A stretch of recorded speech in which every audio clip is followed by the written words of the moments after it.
जय माताजी में हूँ जगदीश राजपूत। राजपूत काल राजपूतों के इतिहास के बारे में अभिलेखों एवं समकालीन तथा के कुछ साहित्यों से जानकारी मिलती है।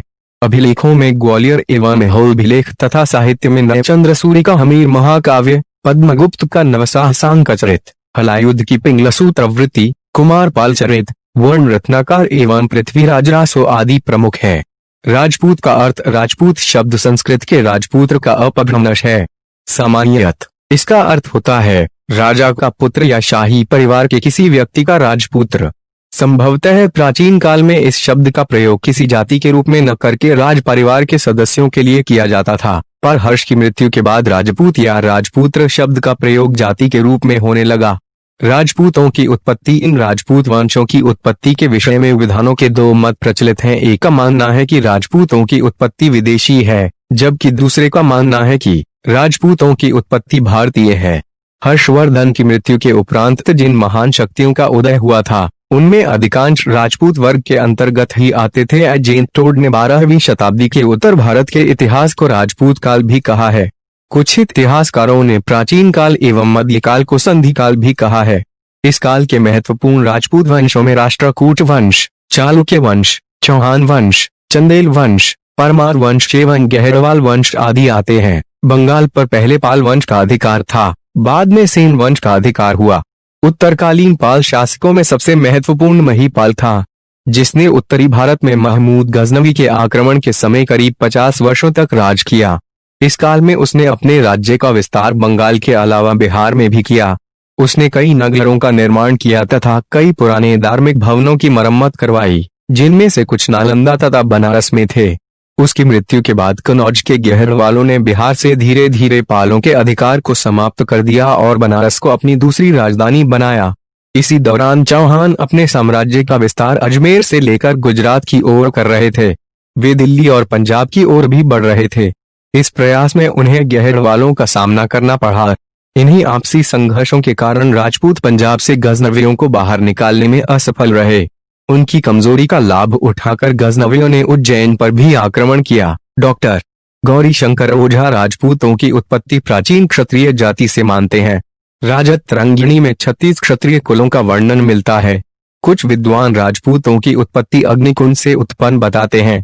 यह अनुश्रुति पृथ्वीराज रासो चंद्रबरदाई कृत के वर्णन पर आधारित है। पृथ्वीराज रासो के अतिरिक्त नवसासांक चरित, हमीरासो, वंश भास्कर एवं सिसाणा अभिलेख में भी इस अनुश्रुति का वर्णन मिलता है।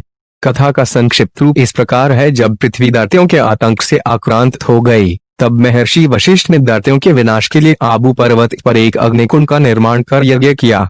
इस यज्ञ की अग्नि से 4 योद्धाओं प्रतिहार, परमार, चौहान एवं चालुक्य की उत्पत्ति हुई। भारत में अन्य राजपूत वंश इन्हीं की संतान हैं। दशरथ शर्मा, डॉक्टर गौरी शंकर ओझा एवं CV वैद्य इस कथा को मात्र काल्पनिक मानते हैं। विदेशी जाति का मत विदेशी उत्पत्ति के समर्थकों में महत्वपूर्ण स्थान कर्नल जेम्स टॉड का है। वे राजपूतों को विदेशी सीथियन जाति की संतान मानते हैं। तर्क के समर्थन में टॉड ने दोनों जातियों, राजपूत एवं सीथियन, की सामाजिक एवं धार्मिक स्थिति की समानता की बात कही है। उनके अनुसार दोनों में रहन सहन, वेशभूषा की समानता, मांसाहार का प्रचलन, रथ के द्वारा युद्ध को संचालित करना, याज्ञिक अनुष्ठानों का प्रचलन, अस्त्र शस्त्र की पूजा का प्रचलन आदि से यह प्रतीत होता है कि राजपूत सीथियन के ही वंशज थे। विलियम क्रूक ने कर्नल जेम्स टॉड के मत का समर्थन किया है। V.S. स्मिथ के अनुसार शक तथा कुषाण जैसी विदेशी जातियां भारत आकर यहाँ के समाज में पूर्णतः घुल मिल गईं। इन देशी एवं विदेशी जातियों के मिश्रण से ही राजपूतों की उत्पत्ति हुई। भारतीय इतिहासकारों में ईश्वरी प्रसाद एवं D.R. भंडारकर ने भारतीय समाज में विदेशी मूल के लोगों के सम्मिलित होने को ही राजपूतों की उत्पत्ति का कारण माना है। भंडारकर तथा कनिंघम के अनुसार राजपूत विदेशी थे। इन तमाम विद्वानों के तर्कों के आधार पर निष्कर्षतः यह कहा जा सकता है कि यद्यपि राजपूत क्षत्रियों के वंशज थे, फिर भी उनमें विदेशी रक्त का मिश्रण अवश्य था। अतः वे न तो पूर्णतः विदेशी थे, न तो पूर्णतः भारतीय। राजपूत समाज का मुख्य आधार राजपूत राज्यों में भी सामंतवादी व्यवस्था का प्रभाव था। राजपूत समाज का मुख्य आधार वंश था। हर वंश अपने को एक योद्धा का वंशज बताता था, जो वास्तविक भी हो सकता था और काल्पनिक भी। अलग अलग वंश अलग अलग क्षेत्रों पर शासन करते थे। इनके राज्यों के अंतर्गत 12, 24, 48 या 84 ग्राम आते थे। राजा इन ग्रामों की भूमि अपने सरदारों में बांट देता था, जो फिर इसी तरह अपने हिस्से की भूमि को राजपूत योद्धाओं को, अपने परिवारों और घोड़ों के रखरखाव के लिए बांट देते थे। राजपूतों की प्रमुख विशेषता अपनी भूमि, परिवार और अपने मान सम्मान के साथ लगाव था।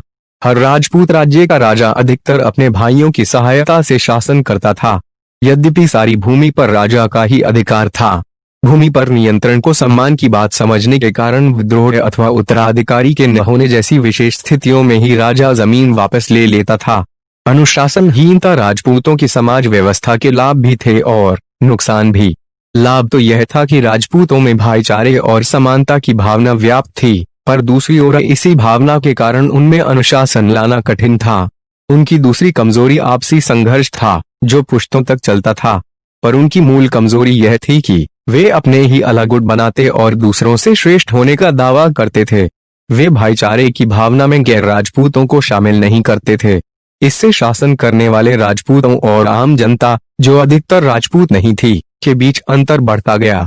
आज भी राजपूत राजस्थान की आबादी के कुल 6% के लगभग हैं। 11वीं तथा 12वीं शताब्दी में भी राजपूतों तथा उनके द्वारा शासित प्रदेशों की पूरी आबादी के बीच यही अनुपात रहा होगा। धार्मिक स्वतंत्रता उस काल में अधिकतर राजपूत राजा हिंदू थे, यद्यपि कुछ जैन धर्म के भी समर्थक थे। वे ब्राह्मण और मंदिरों को बड़ी मात्रा में धन और भूमि का दान करते थे। वे वर्ण व्यवस्था तथा ब्राह्मणों के विशेषाधिकारों के पक्ष में थे। इसलिए कुछ राजपूती राज्यों में तो भारत की स्वतंत्रता और भारतीय संघ में उनके विलय तक ब्राह्मणों से अपेक्षाकृत कम लगान वसूल किया जाता था। इन विशेषाधिकारों के बदले ब्राह्मण राजपूतों को प्राचीन सूर्य और चंद्रवंशी क्षत्रियों के वंशज मानने को तैयार थे। लय करना